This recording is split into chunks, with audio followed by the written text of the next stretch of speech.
mahadda koobaad ilaahay baa iskale subxaanahu wa tacaala allah inoo fududeeyey hawshan aynu gacanta ku hayno masiibadii dhacday aynu maaragtay markii aynu ka gurmanay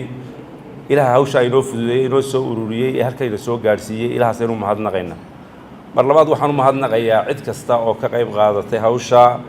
hadday tahay guddida qaranka arrimo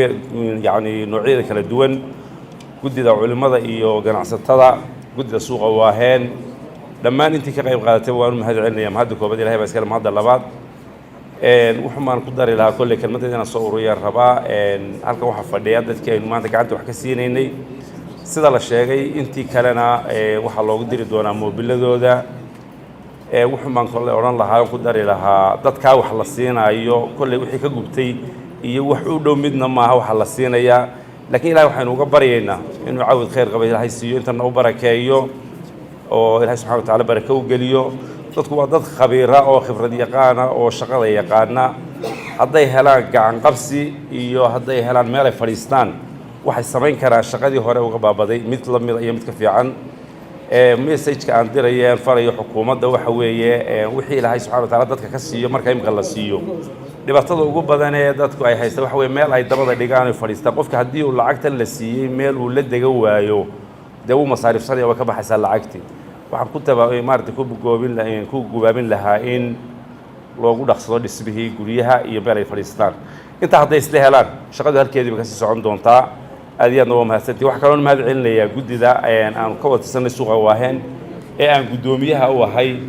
oo 28 maalmood maanta ay marayso hawsha intaan gacanta ku haynay run ahaantii intaan dad arkayay waa guddidii ugu khilaafka yarayd ee isu qabsiga ugu yarayd ee ugu mukhaalifada wanaagsanayd waxyaabaha halkaa ku soo gaadhnay ama aanu shaqada ku soo ururinay waxaa ka mid ah isku duubnida annagoo marka hore isdhaarsannay marka labaadna is aaminay haddana talo wadaag mar walba isugu imanaynay waxyaabaha halkaan soo gaarsiiyay ka mid tahay guddidayda aan guddoomiye ahayna si gaar ah iyagana ugu mahadnaqayaa wanaaggii ay gula soo shaqeeyeen iyo hawsha ay halkaas soo gaarsiiyeen dhammaan waan mahadnaqayaa dadka jamhuuriyadda Soomaaliland iyo ummadda islaamka ee inaga caawisay arrintanba ka fogaada waxaan aad ugu faraxsanahay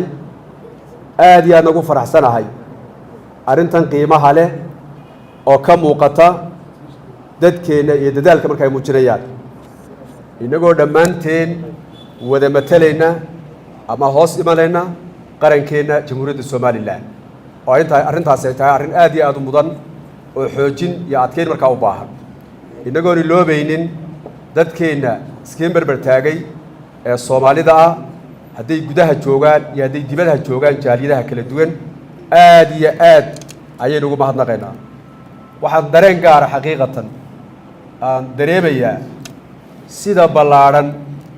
ee xukuumad ahaan loogu dadaalayo dadka dhintay soo gaadhay waxaan dareemayaa xaqiiqatan guddida heer qaran uu madaxweynuhu magacaabay habeen iyo dharar si u taagan yihiin waxaan dareemayaa xaqiiqatan guddida culimmada iyo ganacsatada oo guddoomiye u yahay Dr. Farxaan Liibaan sida aadkii aadka u ballaaran ay dadaalka ugu jiraan dadkooda inay isbarbar taagaan isku duubnaan ayaa wax lagu gaadhaa sidaa daraaddeed maaha markii labaad ama markii koowaad dadaalka waan u taagnayna dhammaanteen cid kastoo ka qayb qaadatay oo maalkiisa bixisay oo ra'yi wanaagsan keentay oo arrin fiican keentay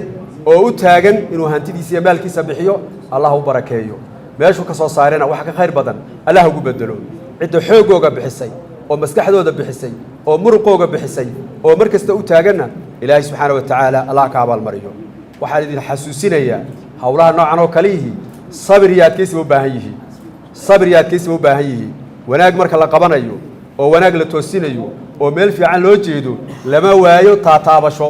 ama cid ku durta lama waayo sidaa daraaddeed guddiyada kala duwan hadday tahay guddida heer qaran iyo guddida culimmada iyo ganacsatada iyo guddida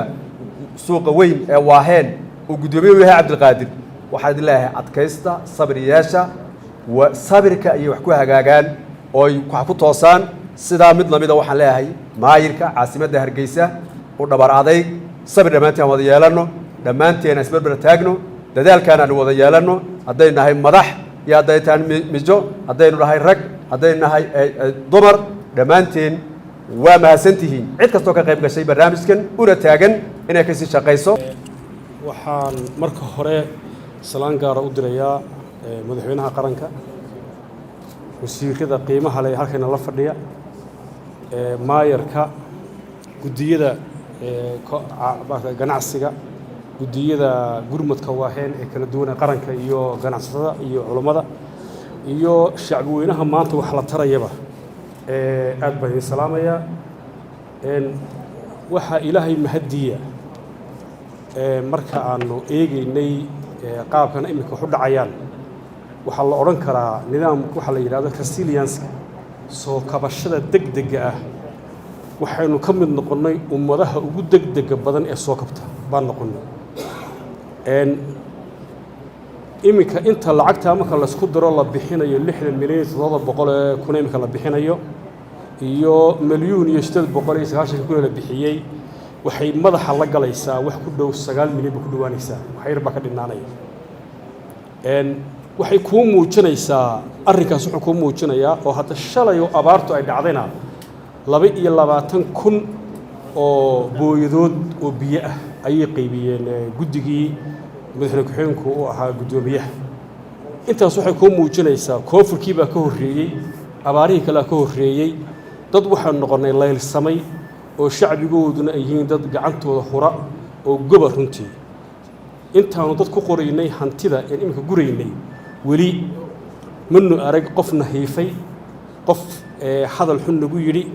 ninka noogu badnaa intuu la kaftamay buu yidhi war dee wuxuu waa hantidaydii madaxaygu weydiisaan oo talada iga qayb gelisaan waad soo xukunteen buu yidhi laakiin haddana wixii aanu ku qornay wuu bixiyey waana wax runtii ilaahay loogu mahadnaqo weeyaan sida oo kale rajada mustaqbalka aan qabanana waxay tahay walaalayaal laba qodob baa meesha yaalla inaynu meeshii dib u dhisano wax qurux badan aan ka dhisano waayo maanta baan jaanis haynaa haddaynu wax dhisno oo aynu waxa weeye waxa leedahay Hargeysa waxay leedahay halka mar bay leedahay haddii maanta wax la dhiso wax qiimo leh oo aad looga tashaday in la dhiso iyo haddana kaalmadii la siinay dadka in la sii wado labada qodob bay noo yaallo kaliya labada qodobna waan ka soo bixi karnaa baan qabaa kartideediina waan leenahay garaadkeedii waan leenahay isku duunideedii waan leenahay waxa maanta aan haynay hantiya dambe waa markii labaad ee wax la bixiyo ilaahay idinkii joogsan mayso oo waa la isdaba wadi doonaa haddii ilaahay yidhaahdo kolba awooddeennii laakiin qof la siinaya maanta wixii ka lumid dee ma jirayso awooddeedii ma lihin marka waxaan idinka farxinayaa mustaqbal aad u qurux badan baa soo socda iminka weli hantiyihii laga soo ururinayay inta ka baxsan Somaliland welina may soo gaarin gobolada Soomaalida oo dhan Soomaalida dibadda ku nool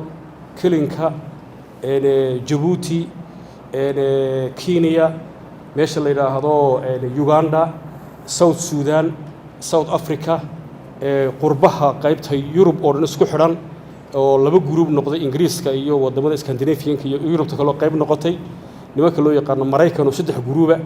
intuba waxay leeyihiin inaan wax qabanaan jecelna waxaan qabanna bay leeyihiin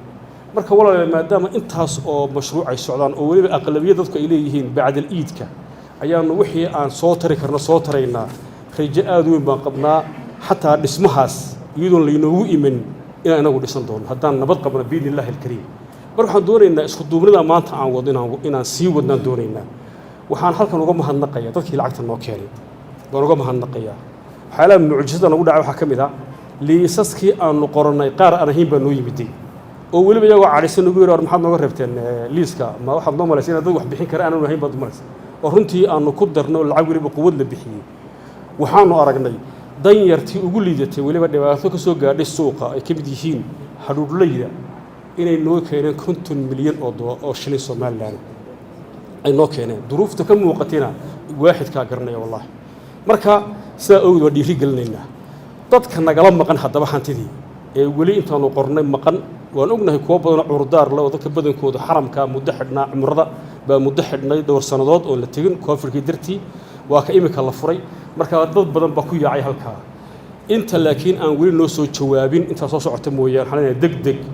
walaal u soo bixiya oo noo yimaada baan leenahay hantidii aan ururinno waa dalkaagii waa dadkaagii waa adigunba laga qaaday adigunba dib lagu siinaya sidoo oo kale waxaan leenahay ciddii kale garanaysa meel wax ka heli karana qabanqabeeda hal la galo in yar baan u sheegayaa waxaan ka aragnay TV-yada iyo social media-ha iyadoo xoogaa nala yar dhibaato badan lama gaarsiinay in yaroo xoogaa qaniin yar baa jirtay mararka qaarkood iyo hadalla aanan qurux badnayn xaafadayda ayaa xoogaa waxaa la yidhi beri baa nin baa dhibaateyn jiray marka waxaa lagu odhan jiray waryaahe cabdilaahow ludda cunoo lafta ha jabin baa la odhan jiray ludda cunoo lafta ha jabin macnihii meel xun ha gaadhin war walaal kaalmaa la wadaa dad dhibaatooday baa la wadaa suuqii dalku lahay ugu weyna gubtaa la wadaa anu waxaan qabaa nin kasta inuu garab istaago mas'alada laga doodi kara qiimaha li waxa weeye waa transparency-ga war waxaasi meeshii loogu talagalay bay galeen wixii la keenna waa la yaqaanaa walaalow qofkii xisaab doonaya ha noo yimaado website baan leenaha ka eego annagii dawladdu markaas waxaan wada qabanaa shirjad baan wada qabanaa wax walba iyagoo cad bay soo baxaan walaalow isqanci adiguna adna isqanci ummadda in mataqaanaa lugta la qabto ama horumarka loo diido ama wax istarka shaki laga geliyo cayb bay noola muuqataa waxaan ku soo gabagabeynayaa ilaahay subxaanahu wa tacaala iyaga walaalaha iyaga wax bixiyeyna ilaahay raallah ka noqdo waa maalin rabadaane walaalaha iyaga wax la tarayana ilaahay ciwad degdega ilaahay ha siiyo